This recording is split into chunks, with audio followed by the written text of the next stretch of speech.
Can you hear me from here? Okay, cool. Testing. And, testing. Oh, that was way too loud. Testing.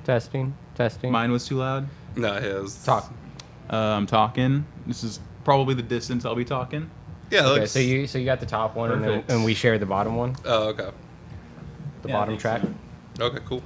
It's split somehow, but yeah, this is the beginning. Clap so we can signify it. Well, welcome to the Trump Just Got Shot podcast, as it is officially known. It's a working title. It's a working title. Yeah, it's a placeholder. There's no going back, honestly. It's like official. We've already signed the LLC for this thing, so. Well, that's news to me. I guess Bentley signed this LLC on everyone else's behalf. Yeah, this is a legit business we're doing, but all right, today guys. Emilio picked the movie. Yes, it was my turn. You're still a little too loud. Me? Yeah. Sometimes. Yeah, it's definitely you peaking. That'll do it. That'll do it. How's that? That looks so good now, huh? Seems a little low. Well, it'll be fine. Yeah, I don't think it's too we're all loud. Gucci. Okay, Yeah. now it's good. I want to Yeah, get it too. seems I just okay. want to get too close to the mic. Yeah.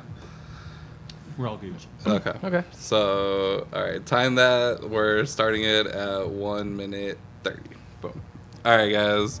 So today's movie was my pick, and I went with David Fincher's 1997 thriller, The Game, which came out after Seven but before Fight Club. So this dude was a bit on a hot streak at this time. Like he really wasn't missing at this point. It's probably his third movie? Fourth theatrical, because Aliens 3 I think is Oh, technically yeah, his right. first, and then it goes from there. So Fincher definitely found a great script for this. Like, if I found the script for this movie, I'd be like, whoa, I gotta fucking make this. Yeah, like I'm jumping right on top of this. No, this movie had a great script. I loved the idea. It definitely seemed.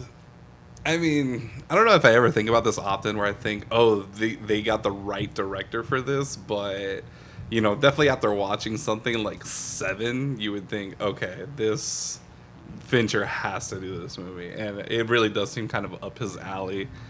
And then you watch it. I mean, if you've seen Fincher movies, you're kind of aware of his aesthetic. So you can watch this without knowing it's a Fincher movie and be like, I feel like Fincher directed this. Like, the tones, the color of the whole movie. It's very, Dark lighting. Yeah. Dark. The man does not like bright colors. Very gloomy looking. The only... Oh, sorry, what were you saying? Very dilapidated looking. It's, the greens, browns, and all that. Like, Fincher loves his just sort of earthy kind of looks to his movies. Okay. Very earthy, yeah. It's very dark, very gloomy. And again, yeah, exactly. You would think. Wait, how's I gonna say this? Oh, okay. So he really doesn't like bright colors. The only time you see anything bright, basically in any of his movies, if there's fluorescent lighting, that's like the brightest thing you'll see in his movie. Neon signs and fluorescent lights. Yeah, I'd say Social Network, I guess, probably had some. That's the one exception in his career, though. I feel like. And even then, that one's very gloomy. Yeah, I still remember dark. it was very gloomy. Basically, it's what I imagine Seattle looks like. Washington, just a very gloomy, just dark. It's Boston, not a lot of sunshine, Yeah, just kind of dark. Mostly Boston. No, I know, but I'm just saying how I think of Seattle. Okay, yeah, how I think of Seattle is that movie. It's just very dark and gloomy. Like this England. movie took place in San Francisco. And usually you think of bright, sunny, colorful when you think of San Francisco. Yeah. So I thought the dark choice was kind of actually interesting because it showed the side of San Francisco that you don't usually see in movies. The sort of rundown. Yeah. Also, most of the movie did take place at night. It seemed like. Right. Yeah, so it was already kind of a dark. Yeah, there very was little daytime shots, and if it was, he was inside. Yeah. I didn't even think about that. Yeah, San Francisco, especially at the time, being a very bright and vibrant city, and he really just kind of showed the opposite of that, essentially, which is crazy because he also did Zodiac. And that was set in the 70s, 80s? 70s. What was the 70s? And that's also San Francisco, 60s, 70s, yeah. San Francisco. Yeah. So dang, I gotta rewatch that. Kind of compare the tones and how he, how he made San Francisco into this dark abyss, essentially. I feel like of this was his crime. most like action-y movie, or his most just like I don't know, like your Arnold Schwarzenegger-y type of just like action thriller. Like Okay. it was his most just straight to the point. Like we're going on an adventure, let's go. I got kind of you. thing. I could see that. Yeah. And I thought it was a lot of fun. Yeah, I enjoyed. I would the say ride. that there was definitely more action sequences than any of his movies that I've seen. I mean, I think we should exclude Aliens 3 from Yeah, that because that's- I haven't seen have you seen it? I think I watched it once as a kid, but I've seen clips and it's so not him. Like it's so. This is what happens when you make a director do an action movie. Is he And trying to be James Cameron, probably? I don't know. I don't know what he was trying to do, but it just doesn't seem very like Fincher-esque, honestly. But you're right. I think this is because I've seen all his movies except for Curious Case and his newest one, The Killing or The Killers, whatever. Mank. I did see Mank actually. You're the only one. Yeah, probably. But yeah, I didn't think about that, but it probably is his most like action-packed movie because there kind of is whatever. There's a car crash. There's someone shooting a gun or whatever, right? Throughout the movie, just at random moments. I would say probably the next most action-packed movie is The Girl with the Dragon Tattoo. If you've seen it, and even then, there's not like a lot of action throughout it. But there is probably more action scenes in that movie than any of his other movies, except for obviously The Game. There's a lot of fight scenes in Fight Club. Though. Yeah. Well, that's like all right. It's all fight scenes where this is guns going off, car crashes, jumping off of buildings. Yeah, There's I just got a you. lot more variety of action and just action throughout the movie. But all right, Bentley, you have written a synopsis. right. Did I hear this correctly? So the synopsis of the game, without giving too much away, is Michael Douglas plays kind of a boring billionaire investor named Nicholas Van Orton, whose life seems to be getting kind of stale. His brother breaks the mundane life he's living by inviting him to play something called the game, which is less of a game and more like a escapade of gang stalking, actually. Does he win? Does he lose? Do we lose? Let's talk the game. Can you lose the game? We just all lost the game right now. How do you lose this game? Do you just give up You or just think about die? it. I mean, I guess either one, right? It is really cool how they introduce the character, and it is one of those things where I don't think you really have to subtly pick up the kind of person he is, but if you do pay attention, it's pretty easily noticeable. Like when they're at their first whatever meeting it was, right? He's at the head of the table and he's telling people, no, this isn't right or whatever. And his right hand man is like, hey, if Nicholas says that it's not ready, it's not ready. So we're gonna need everyone's reports done by the end of tomorrow or whatever. And he's like, yeah, I know you have families to go to or that you want to go to, but we need to get this done. So you kind of see that he doesn't care about family. He doesn't care about what your situation is. The bottom line is, money. This needs to be done, and I'm saying it's not ready. So we're gonna have to get on top of this. He definitely starts off super one-dimensional. Like literally, all he cares about is his business. I think RJ was saying that he wasn't, but he was just acting in the movie. Like at the beginning, he decides acting. He was playing a businessman. Yeah, he's That's just a it. businessman. There's nothing else going on there. But I think that's kind of the point. Yeah. Is that he was probably too distracted at that point with his job and stuff, and didn't have time to kind of stop and smell the roses, so to speak. Which we've seen before, right? Because I Right. mean, before this, obviously, Wall Street, one of the biggest movies of the '80s, I want to say. And he played that businessman. He played He's a similar character. He played the physical manifestation of greed and what it means to be a rich and powerful businessman in America. He played the role well, obviously. But there's just things in the beginning that you start picking up of how he thinks about things, Right. His assistant is reading off all these galas and fundraisers that he's being invited to, and he's just not interested in any of them. Because he was like, what does that have to do with me? Whatever. Send a check, sign a check. I don't care. It's wasting my time, and kind of time is money without saying it. I think his is peaking a little bit. Maybe I got I think those are the shared one, and this is a separate one. maybe I got too close to the mic. No, you should be think it should be good. alright. Okay. Once you put a compressor on that bitch, it might be alright. I think the compressor Yeah. might fix those like giant spikes. Yeah.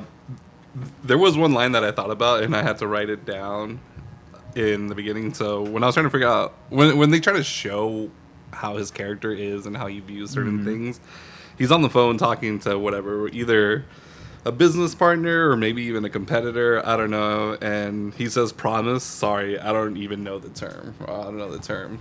Promise? Yeah, because he's just like, "Promise me that you'll do this." He's like, "Promise." I don't even know the term because he's. And what does that say really? Like, how would you say that if someone told you that? Like, promise, I don't He's even not know. going to make any commitment. Yeah, like there's no point in making a promise, right? Because it could go either way. That's kind of how I interpret it, and I just thought it was a cool line. Really shows you again how he is, Right. how he views certain situations.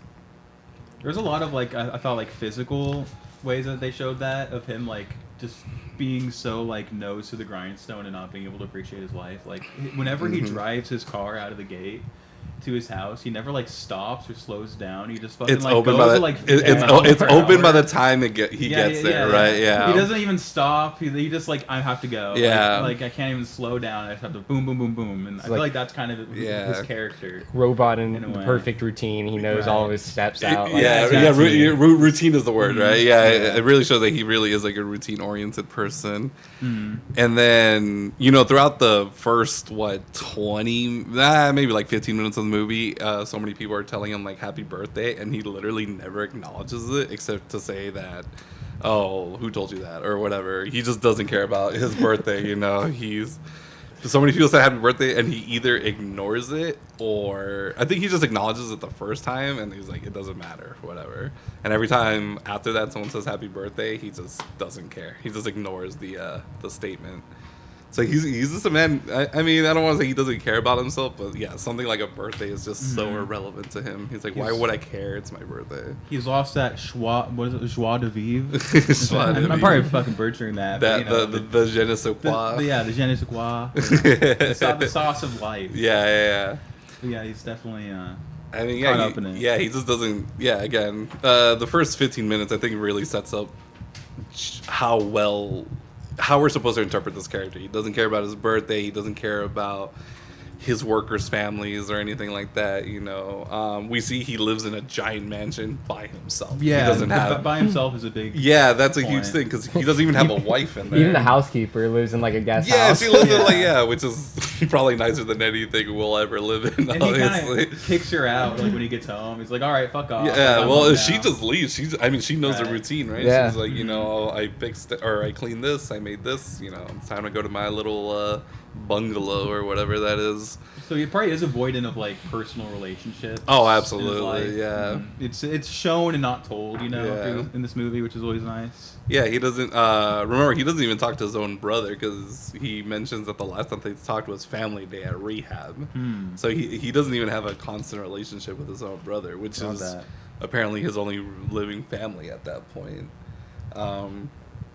Yeah, he doesn't have a wife, doesn't have kids, but yeah, he chooses to live in a mega mansion, and he's Like just, Bruce Wayne. yeah, he's just very well. Even he has Alfred.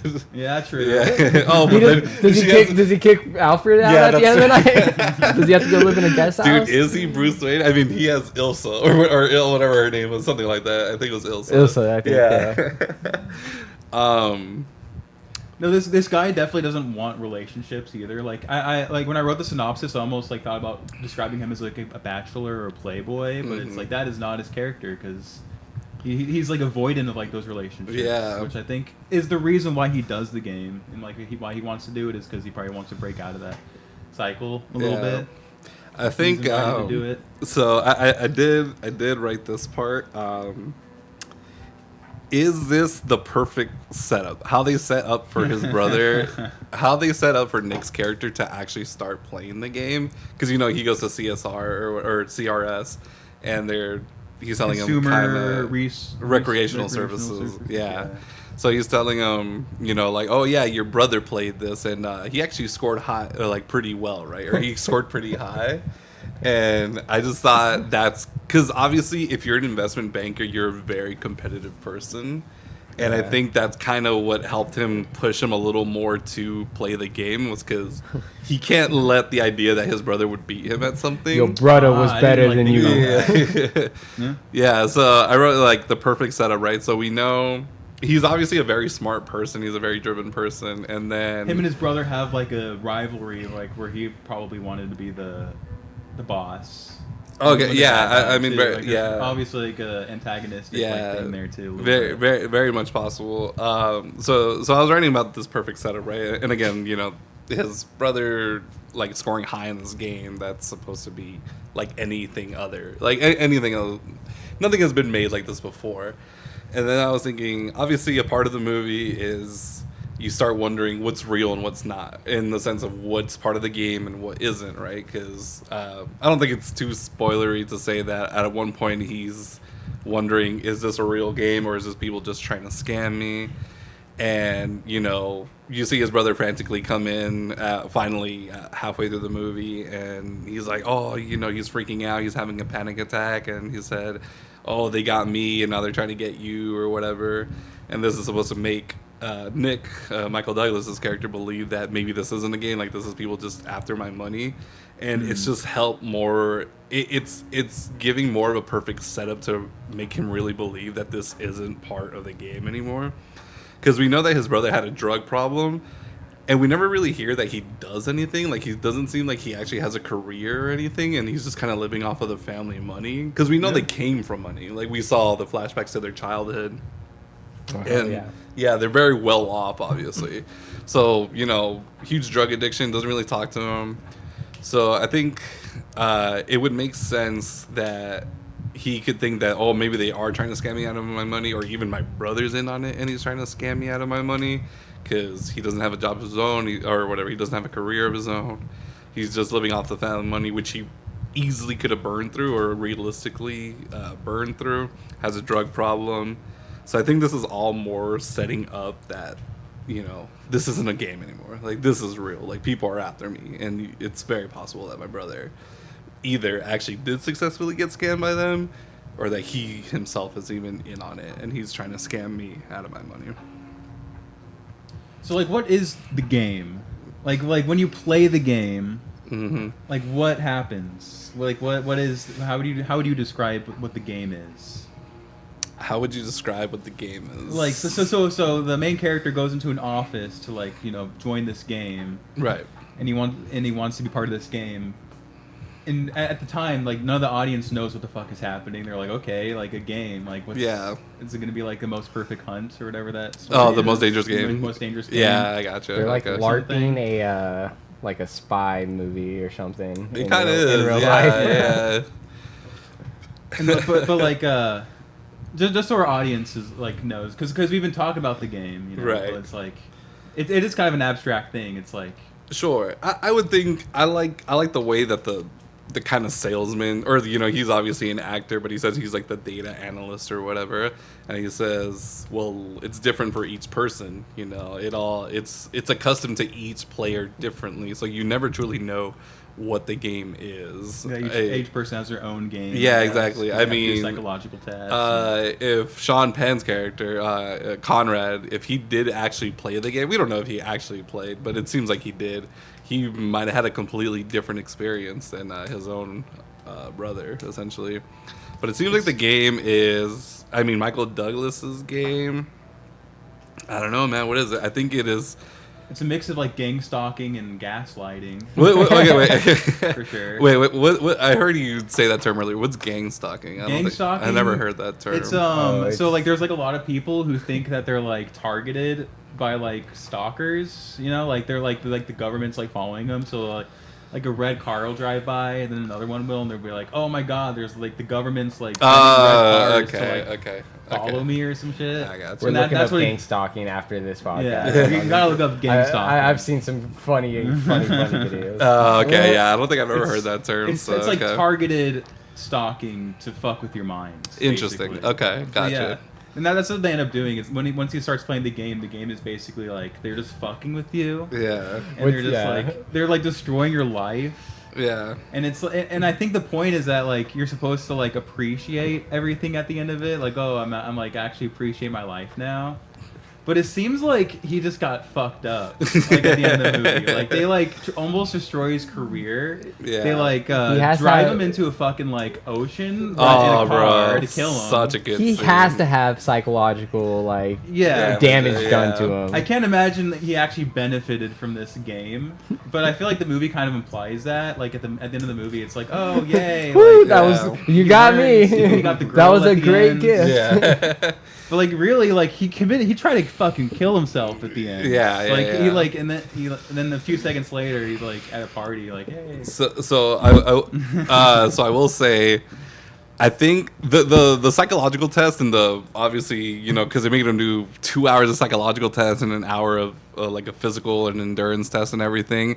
I really do think that whole thing wasn't just a setup. It really was to discover, you know, how far can they go with this, essentially. Like what can we do that we know that it's going to push him to the edge, but it's not going to permanently scar him for the rest of his life, like, you know, when he survives this.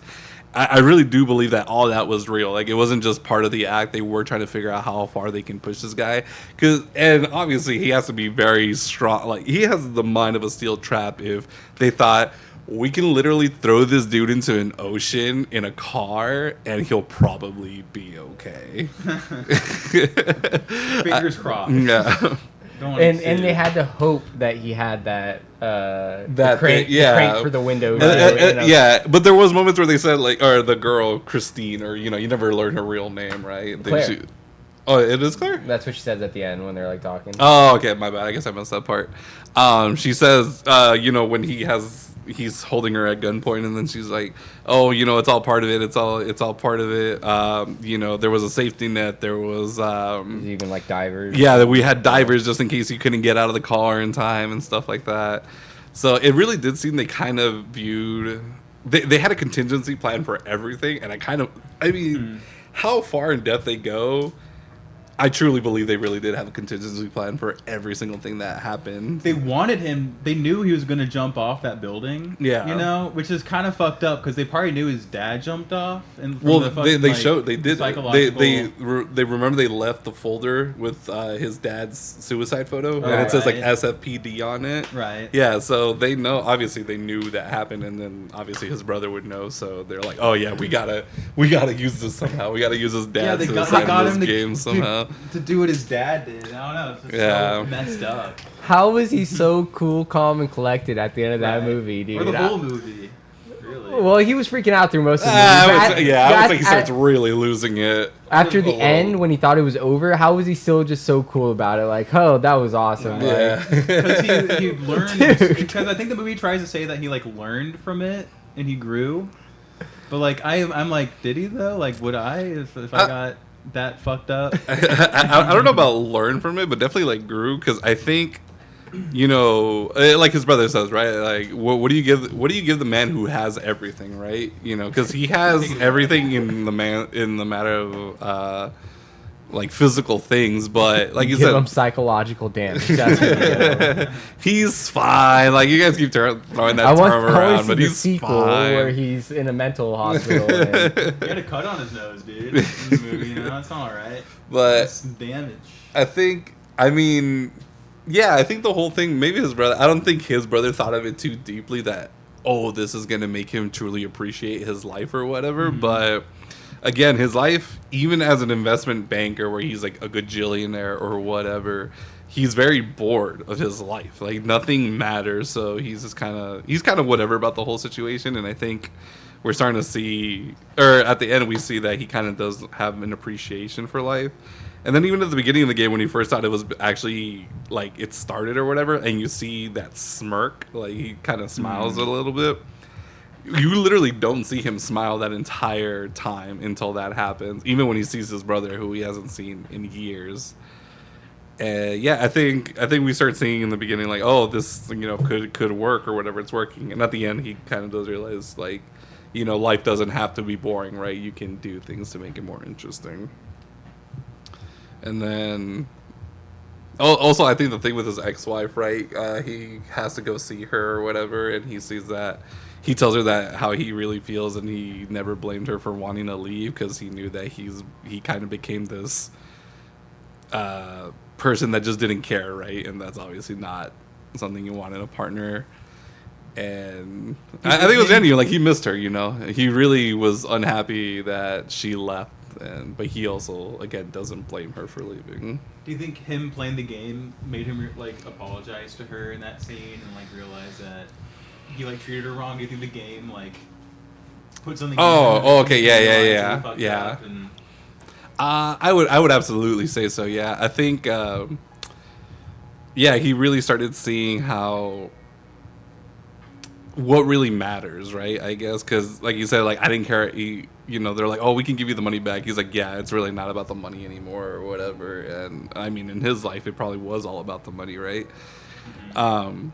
But yeah, I think that whole thing was very genuine, and he kind of really started looking, after several near-death experiences, or what he thought were near-death experiences, he really did start taking a kind of not a toll, an account of all the things in his life, and he's like, yeah, my ex-wife was probably the only thing that mattered to me, and I even lost that.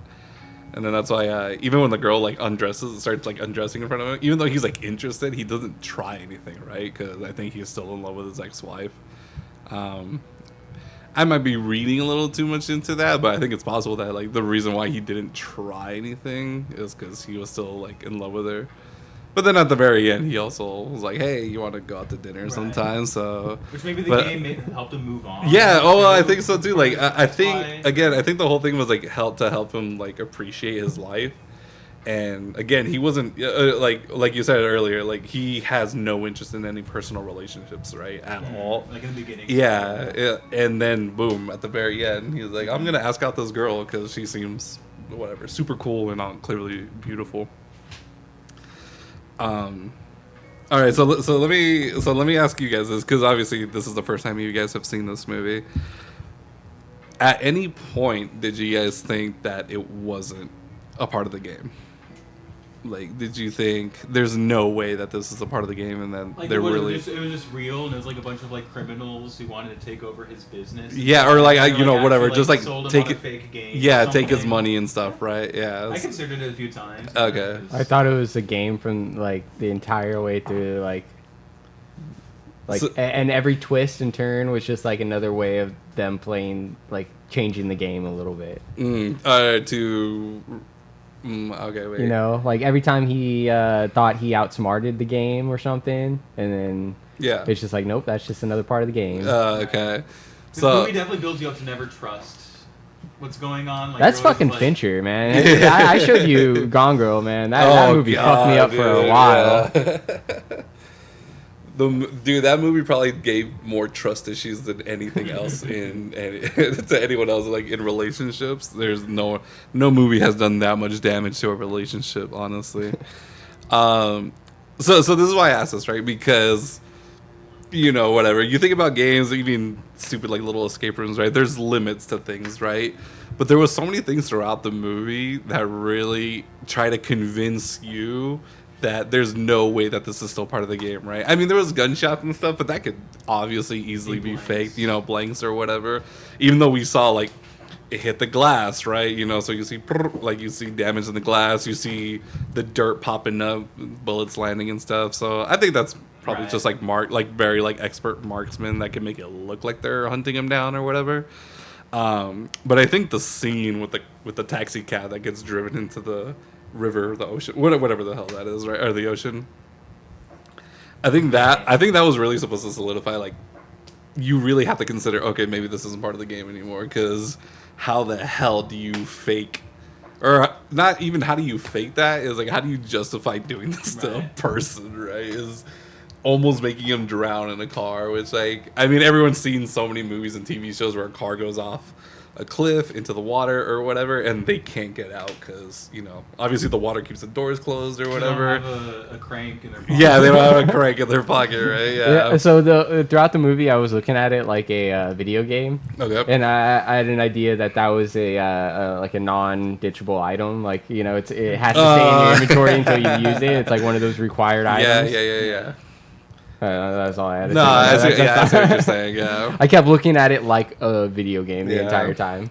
I love the thing with the, I mean, there was just so many things where it's like, how do you fake this, right? I mean, the whole, them going to the hospital and then boom, lights go out, everyone disappears. Right. Like you faked the hospital? Like, you really want me to believe that a company was able really to... a hospital, right? No, it wasn't. It was, yeah, exactly. But at the moment, right, it's like, how do you even think about faking that? Like, how do you fake a hospital?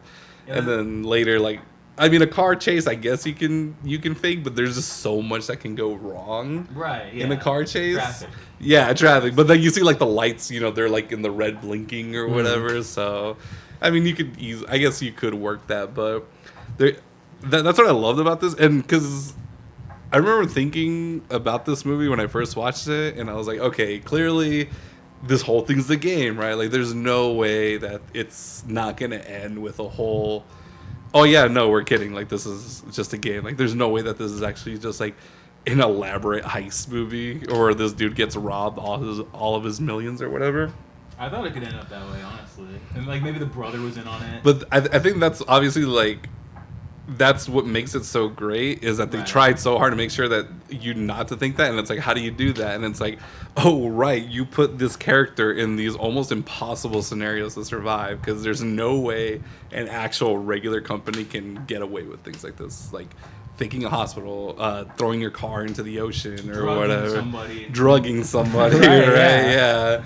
You know, going through this chase or whatever, like, oh, you're gonna have to jump off the third floor of a fire escape into a freaking trash can or whatever, right? We're just gonna guess that the gun you have is like a fake gun, because like at the very end, they tell him that he has like a real gun when he points it. Yeah. And they're like, oh, where'd you get that from? You're not supposed to have that. Yeah, it's like, we looked at your house and we found it or whatever, and it's like, yeah, well, you didn't find this one or whatever, right? Yeah, they obviously got to it. But what if he had another gun that they didn't know about? And that was the one he brought. Yeah, you can definitely tell. Obviously, they very much like. They scrubbed that house like for everything, and then obviously because his brother was the one who got him into it, they had an even more advantage, because they're like, okay, do you know if your brother has any guns or whatever? Like, there was definitely just ways to find out about it. But yeah, I think that's the cool thing, because it's one of those situations where, like, let's say you know the end of a movie and you're like, okay, you obviously know whatever, like, good guy versus bad guy, and the good guy's gonna win. But it's like not really about that, right? It's not if the good guy wins; it's how he does it. Right. And I think that's a movie from the '70s. Wait, what? The bad guys win in those movies. In the '70s. Like what? The bad guys win, like, I don't know, like Taxi Driver. Is he? Like that. He's not a bad guy though. Yeah, he's an yeah. I wouldn't say he's a bad guy. Yeah. He tries to shoot a fucking politician. He's definitely a bad guy. but then he like gets something. Oh, that's Taxi Driver. Then. Yeah. But I think that was again. I think that's what was great about this movie, is that even though when I first watched it, I was thinking, okay, there's no way that this isn't part of the game or whatever, but there was just so much. There was so many things done that I was like, okay, holy shit! Like, even though I still think this is part of the game, they really did the most insane things to this man to make him convinced that there's no way that this is part of the game, and he has to really be convinced that we're actually just trying to rob him of his fortune or whatever.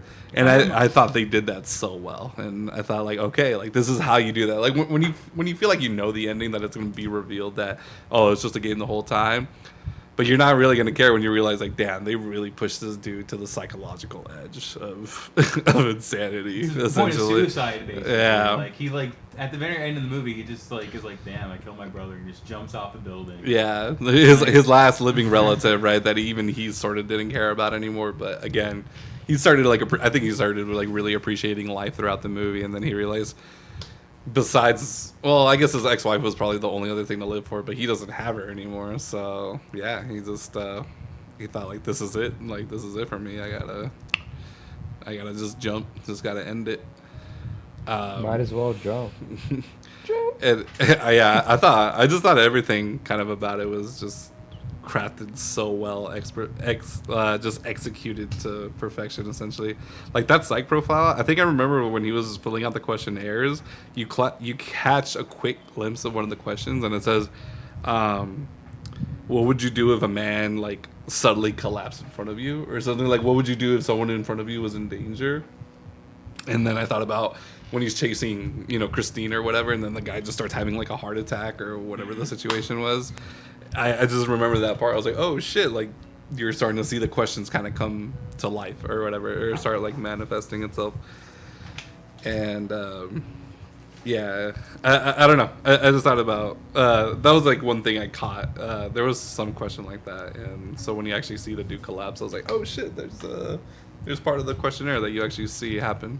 What was part of the psychological test? You did the questionnaire where they asked like a bunch of questions, and you had to like watch this Clockwork Orange. Yeah, the brainwashing thing. Yeah. Show you like images of war and then words or some shit. Yeah, yeah. There was like another one too, right? Or is that it? What do you mean Like another another test that he had. Felt like they did some weird tests where they put showed like pictures. sensor the pictures, and the then like you what had to does say- you feel with this? Yeah, like in which I'm guessing because they didn't say what exactly the test was, but he responded every picture with one word. So I Yeah, assume right, it's yeah. like, how would you describe this, or what do you feel in one word And he with said this? that one of them was picture? like a car going off the cliff. Going off the cliff, and then he said, "Whoops!" Yeah, No response. yeah. So Yeah, you can tell like that's he good. has like a sense of humor, and he kind of again isn't taking it seriously, right? But I think the Clockwork Orange questioning I think that was to fuck with him, to be honest. I don't think that was actually to figure out like the psychology of things or whatever. I think they're trying to. I think they try to get him into this false sense of security that this is kind of a joke. Like, this isn't that serious or whatever, even though you just did, like, hours of testing of, like, physical endurance and health and psychological testing. And he thought, does this, he even asked, does this ever end or whatever? And then when he gets a call, right, finally about the game, she says, oh, your application has actually been denied. Mm-hmm. I mean, I think it literally started from the endurance test where they're like, we need to bring him into a false sense of security, thinking that this actually isn't a thing. And then they start pretty heavy with he comes home and there's a body in the driveway, which is exactly where his dad fucking died. Right? Like, yeah. He jumps off the front of his house and lands in the driveway. But yeah, I honestly think it probably started during the freaking the examination or whatever.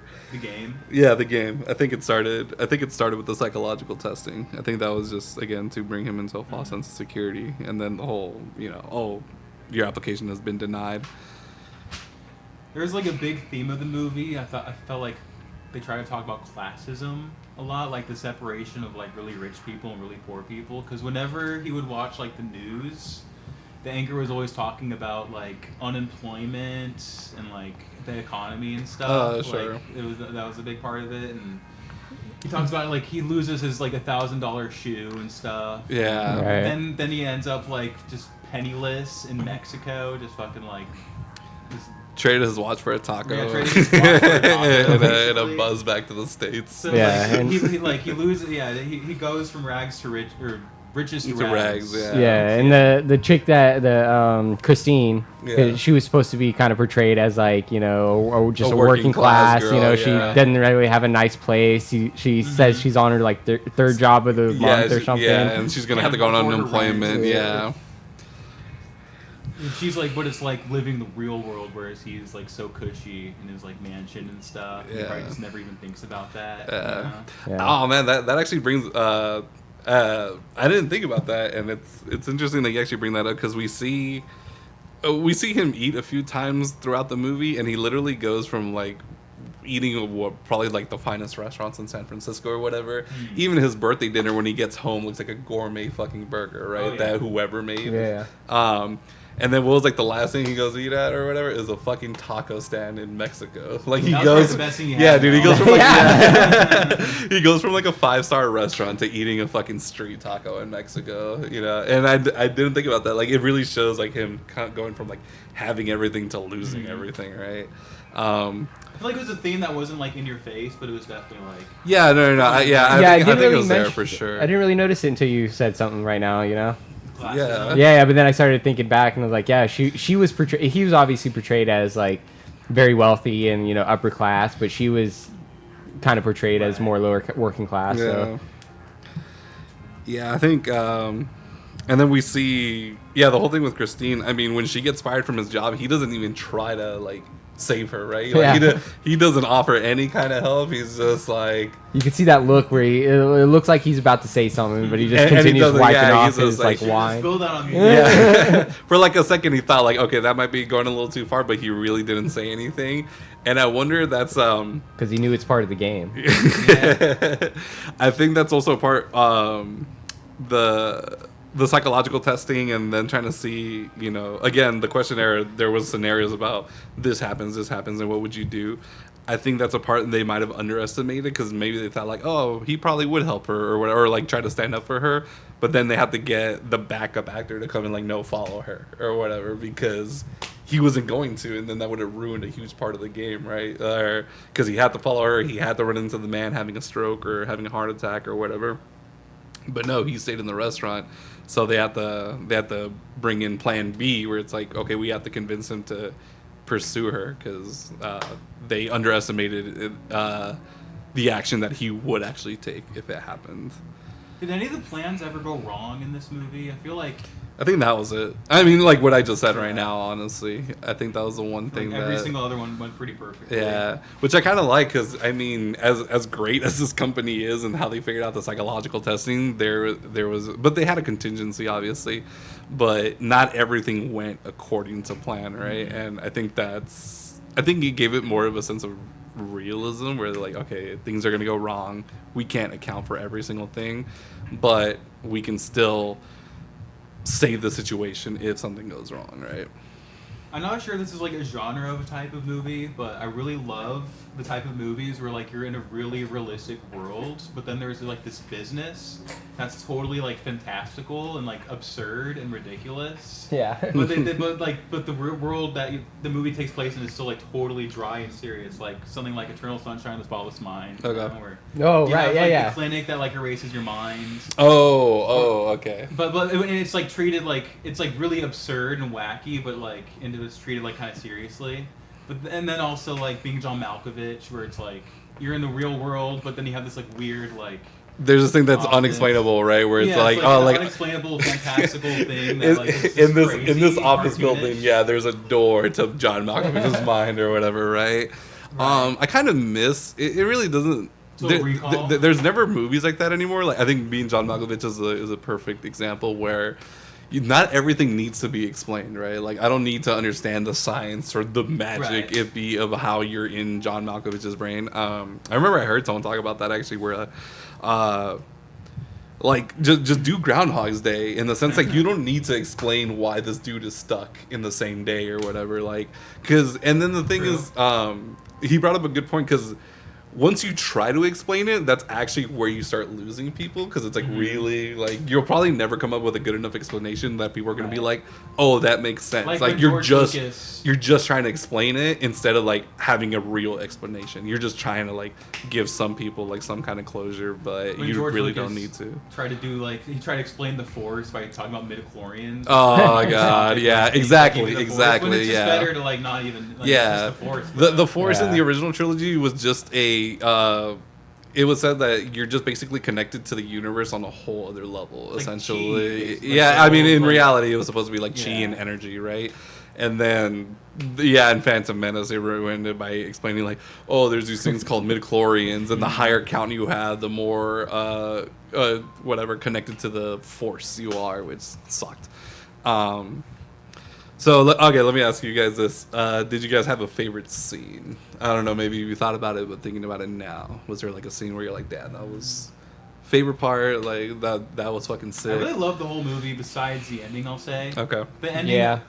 was probably not the best part, but I like the rest of the movie, like 9 out of fucking 10. I was just like exhilarated through the whole thing. I was loving it. I was like, I love this premise.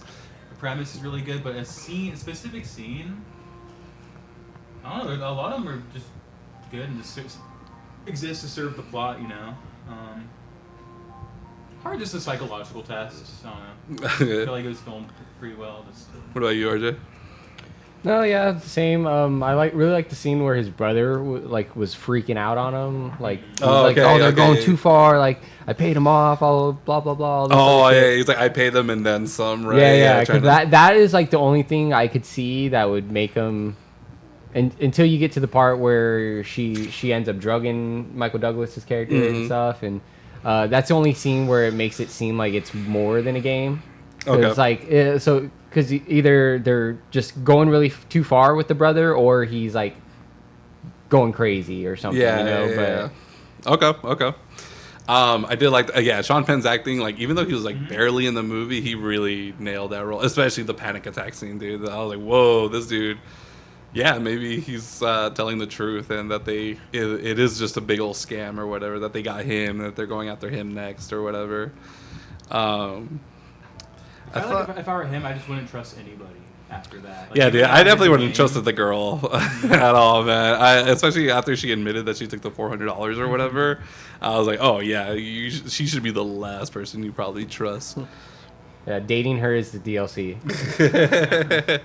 No, dude, I'm telling you, I think the very end when she's like, or, you know, because he's like, want to get dinner, and then she's like, you know what, I can't do dinner. He's like, but how about we get a cup of coffee? I think that was kind of a little like side eye wink wink to be like, is the game really over? Like, you saw the party, you saw game. Yeah. that was one of the things I was gonna ask you guys before we finished up is like, do you think it's over? Do you think the game's over? Yeah. Or is he still playing the game? Probably. I don't know. I mean, like, because his brother, like, I don't know, they all kind of, like, came out and said it was over. Yeah, but isn't that, again, remember, at the very beginning, it starts with a false sense of security. Right. So imagine, boom, he thinks it's over, right? Yeah. Like, the brother signed the bill, everyone, all my loved ones, like all 4 people that he normally talks to or whatever, they're at the party, you know. I think it's the best way to bring a false sense of security into him, that it's over. And I think the ending scene, it's supposed to be open-ended to make us talk about this, right? They're like, to ask yourself, is it really over, or is the game really just starting? Dun, dun, dun. I took it as just like he like learned from it and grew, and it's like, instead of just being a fucking old, like reserved fart who lives in my mansion all day, I'm gonna like try to sling some a little bit. Sling some.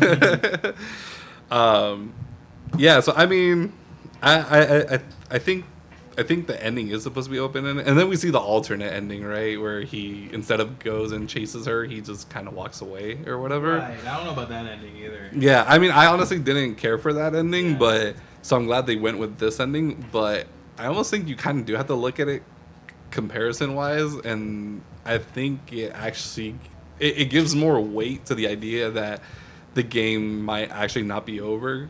Or the alternate ending is the game being over. Yeah, but the real ending is him continuing to play. Exactly. The whole like taking her out to dinner or joining her for coffee. I think that's like, do you want to continue or whatever? Yeah, I could see if you compare the two, it makes it a little better, I think. Yeah, right. I think it just gives more weight to the argument that he's actually continuing the game, the game part 2, you know, the game ending essentially. So I actually really liked the ending. I know you guys, which is life. I actually really like the. I mean, I love the whole movie, to be honest. I think it's a very underrated Fincher film. Like, no one ever talks about the game, unfortunately, which I get because he has Seven, Fight Club, you know, Gone Girl, The Girl with the Dragon Tattoo, even Social Network, right? I get it, but I really think the game should be more in the conversation when it comes to Fincher's films, honestly. I think it's very underrated. It's kind of like Hitchcockian, too, in a way, like the way the soundtrack worked, like, because it's very, like, it's a thriller, right? Yeah. So they're always kind of, like, making you suspenseful. So there's always like this like kind of creepy piano. Oh, the Yeah, that piano, piano. dude. The piano's Single so notes kind of, good. like, eerily playing. Yeah, Yeah. the soundtrack was really good. Yeah. The scoring was excellent. Scoring, yeah. The piano, I love how creepy the piano made it. And then again, like you hear that almost like Jaws with like the shell, you know, Yeah. you hear that randomly throughout, and it really creates this feel of suspense and that something terrible is about to come up, you know. Yeah, scoring was fantastic. I love the cinematography. There wasn't a lot of really cool shots. I mean, there's certain ones like I do love when, you know, he's stuck in the cab and the dude is just freaking flooring it into the ocean. I was like, okay, that was sick. There's this one where they're like underneath like a underpass or something, and they're like, there's like the street behind them, and it's the guy, it's Michael Douglas's character and the girl, Mm-hmm. and there's like a gate. I don't know. I forget what it's like in the middle of the movie, but I thought that scene looked nice. Okay. It's like in an underpass and they're walking. Is it in the alley when they're like running away before the yeah. dog chases them? Mm-hmm. Oh, Yeah, okay, that's okay, it. okay. Yeah, that was pretty good. Yeah. Like scenery and stuff. It was kind of like Yeah, I thought what I mentioned it when we were watching the movie. I thought one really cool frame was when he's holding the security guard, you know, whatever at gunpoint or whatever. He says something like "He's with me" or something like that. It's like that cool line or whatever. There's just this one cool shot where you just see him like, you know, gun pointed at him, but you're seeing it almost like from the security guard's perspective.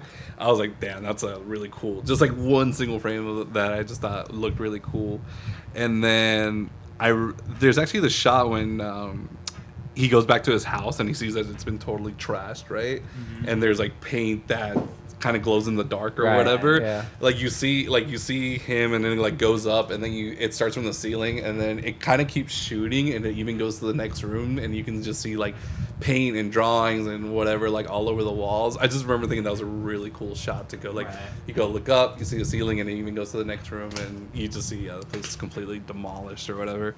Which is cool. I thought it was a really cool shot. With David Fincher's like shots are always really dark. But when Yeah. he had that like glow in the dark painting, it was dark, but then it kind of like allowed this color. Yeah, and it really it was a cool. and shot. it makes it pop so much more when Right. you don't really show color or bright colors in it. I mean, if 90% of your movie's in the dark, that one shot of light is really gonna just fucking like really brighten up the whole thing. I feel like Michael Douglas's character needed a cat or something. I feel like that would have solved a lot of his issues. A cat? He needed just like a little friend to hang out with, and he might have not had to do the game, you know. Oh, so then the movie wouldn't even exist Yeah, exactly. because he's happy that he has a cat or whatever. He just needed someone to hang out with, you know, and watch the news with while he eats his cheeseburgers. Yeah, I think. I mean, I do think after this, you know, whatever, he either gets a girlfriend, maybe he dates Claire. Is that what she? Claire. Claire, right? Her real name. I think he'll probably even grow like a closer relationship with his brother, his ex-wife, and you know maybe give a little shit or more of a shit about his employees. Because it seems like the only person he liked at the company was his lawyer or whatever, the one he's always calling and talking to. But even then, he just treats him like an employee. Yeah, I really do love these kind of movies where it's like treated totally like realistically, like the world is, but there's like this business that's just totally like fantastic. Yeah. Dreamlike. I love that premise. Yeah. Honestly, like with these, this is one of the movies that really made me think like I would love to write something like that where like you say it's a real world but you have this one absolutely insane thing in it that you can't believe is real. I absolutely love that. I would definitely like to look up more movies that kind of have that premise, like you said, like Being John Malkovich, right? It's like the real world, but yeah, you have to watch Eternal Sunshine. That's I really definitely that's a really good like use of that. Yeah, I definitely have to watch Eternal Sunshine. I would totally suggest this movie to anybody. Like, even with like the ending, where that's like literally just like a minute. Yeah. Movie. The whole movie is fucking fantastic. A great ride, great thriller. Like a lot of red herrings that kind of like pull you back and forth. Yeah. You know. What is it that you read on Wikipedia? It's like how many red herrings can I make the audience watch or something before they? Yeah. I would say Control F, red herring, and if you can find it right away. That's right, like right here. Yeah. Okay. The challenge for him was to to determine how much deception the audience could handle and whether they would go for 45 minutes of red herrings. Oh, okay. Yeah, To address this, he staged scenes as simply as possible and used a single camera with that, because with multiple cameras, you run the risk of boring people with coverage. Interesting. Okay. I feel like when he met up with his brother Sean Penn, that was definitely one of those red herring moments. Yeah, where it's yeah, like, yeah. wait, is this real? Like, is this a game? Yeah. And you know what's crazy? When we were watching the movie, right before that scene happened, you even asked me, you're like, wait, like, why doesn't he call his brother to ask about CSR or CRS Right, or just whatever? the whole movie. Yeah, Like, but ever since the game starts, yeah, just, but like, hit him up. yeah, but when we were actually watching it, you asked that, and the next scene is when his brother shows up and he's having the panic attack or whatever. Right. So when he brought that up, I was like laughing internally because I was like, literally, like, it's about to happen. You're about to be like, wait, why doesn't he call his brother? It's like, oh, don't worry, his brother's gonna come back and he's gonna really make you think like, okay, this is, something else. I feel like a real billionaire would have called their lawyer way before in this movie. Like at the first inconvenience that happened, Yeah. like. Well, he kind of tried to, remember? He's just Yeah. like, oh, this is the waiver. And he was like, what is this? And it's just a blank piece of paper or whatever. And he's like, Magic erasing. oh, yeah, he's like, invisible ink. And he's even his lawyer was like, what are you talking about? Like, why would you just say invisible ink? Okay, so you guys kind of said that you don't really care for the ending or didn't like the ending. So what exactly about the ending did you not like? I feel like realistically, he basically tried to commit suicide. Right. He was like psychologically tortured to the point where he wanted to end his own life because he thought he killed his own brother and stuff. Right. Because he was so psychologically tortured that he had to kill somebody at the end, and then he killed himself. And it's like, do you really get if you end up being in that situation? Do you really get anything out of that? Like, if he tried to commit suicide, Right. you don't grow from that. Don't You know what I mean? That's well. I think you do, right? Because I mean, it's like the whole thing about the people in the people They drove famous him to commit suicide though. He was right, but fine. you're saying what is he gonna get out of it? Like, again, the whole thing. I don't think the point was for him to appreciate life more, but that is kind of what happens, right? We start seeing. Well, that was kind of the point of the game. Yeah, but we start seeing instances that he is appreciating life a little bit, right? Because he was happy. He was trying to reconcile with his ex-wife, or at least tell her that he still cares for her and he doesn't blame her or whatever. And you see him fully smile for the first time in the whole movie, right at the very end when he realizes that the whole thing was just an elaborate birthday present or whatever.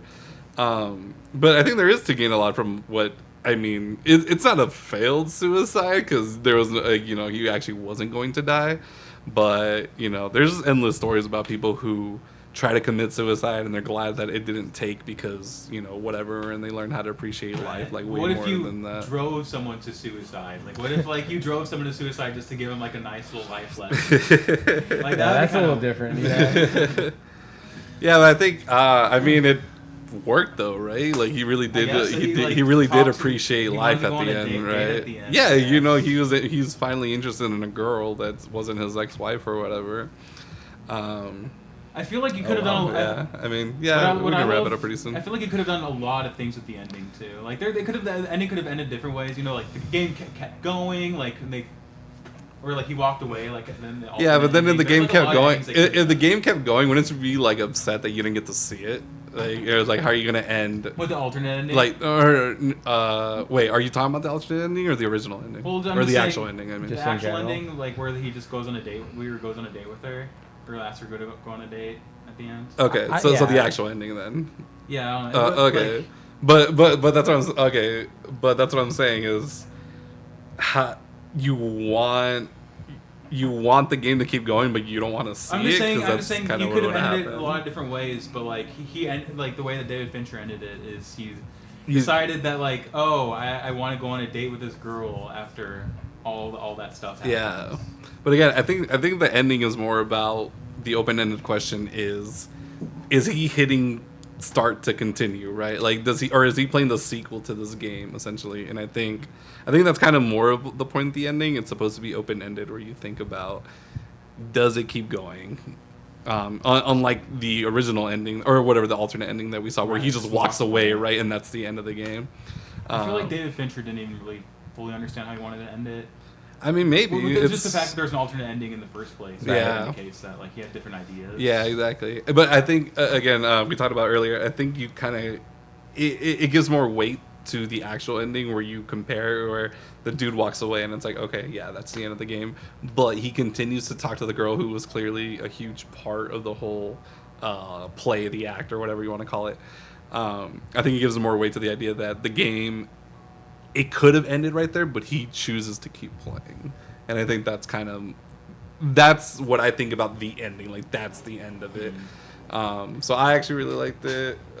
I wanted a little tiny tease that the game was still continuing, even if he wasn't aware of it. Okay. Like, so she goes away in the cab at the very end. What if it said like California Ride Services on the side or something? It's also CRS. Like, okay, just so yeah. that one little tease that it could have been, that it could have continued. You know. Yeah.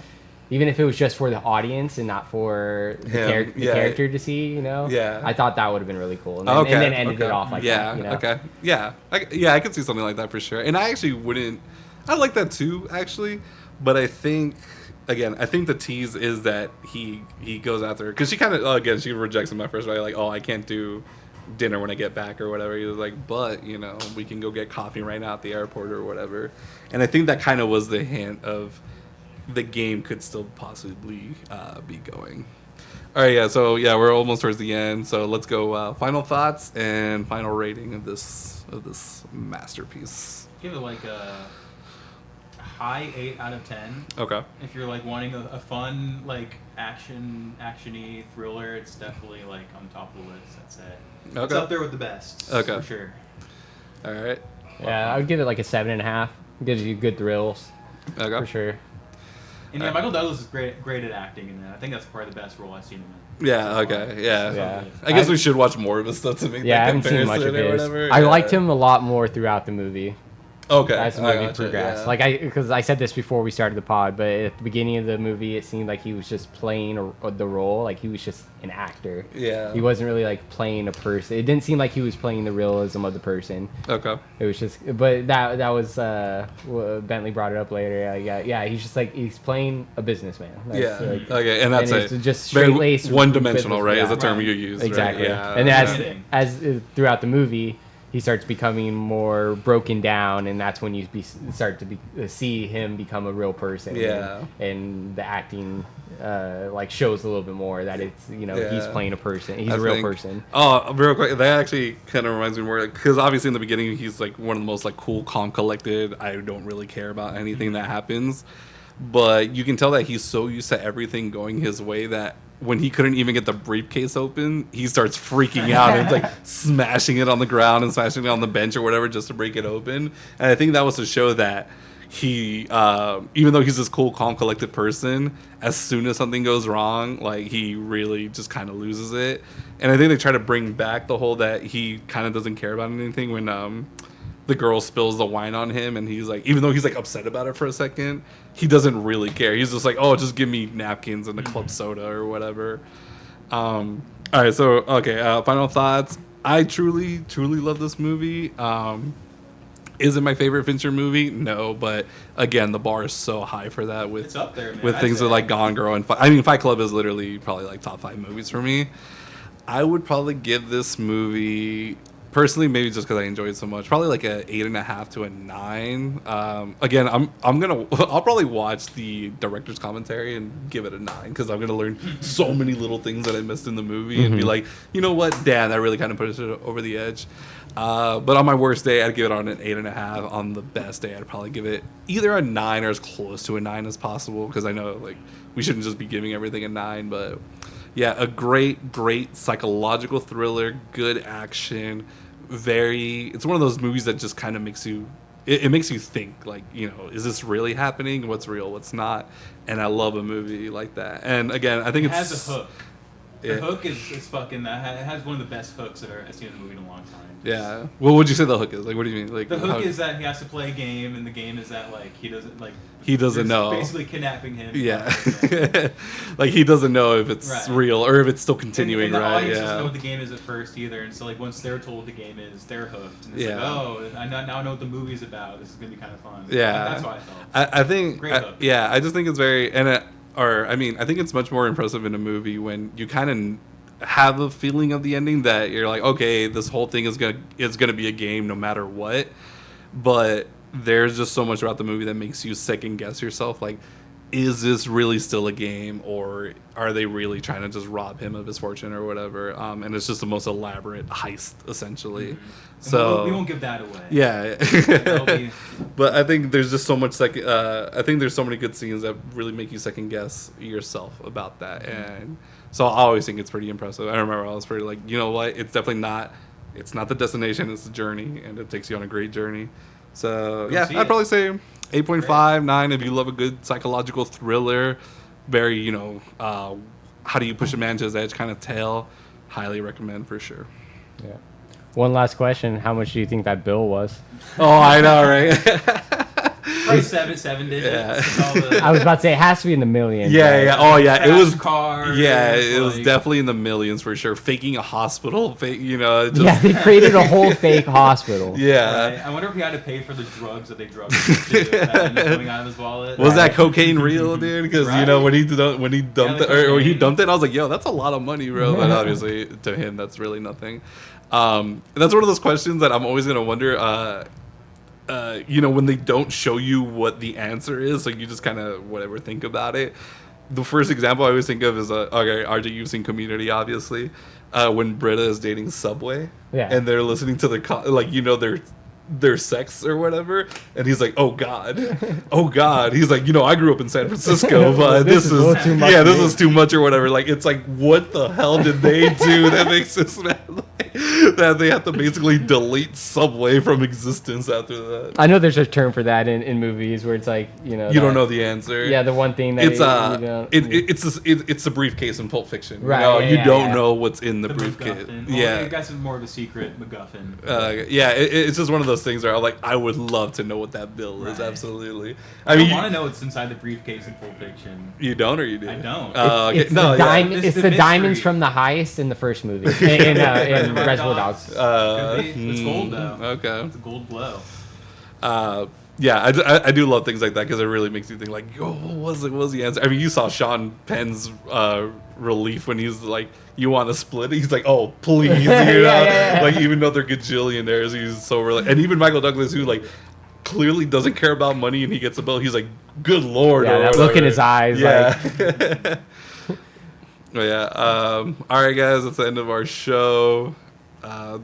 Obviously, working title. We don't really have the name for this, but this was our review / discussion of David Fincher's, what I would call a classic. The Game. Obviously, check it out if you have any way of watching it, or if you don't have a way of watching it, find a way of watching it. If you like a good psychological thriller. Find on VHS. Yeah, probably. Laserdisc. Laserdisc. Oh yeah. If you can, want to shout out a few extra bucks. The Criterion Collection version is pretty sick. I really like the cover. A lot of behind the scenes stuff if you're a real movie nerd and like to know everything about it. Well, yeah, definitely. The Game. The Game. We're checking out. I've been Emilio. RJ. Bubba Bentley. All right. Everyone have a good night, I guess.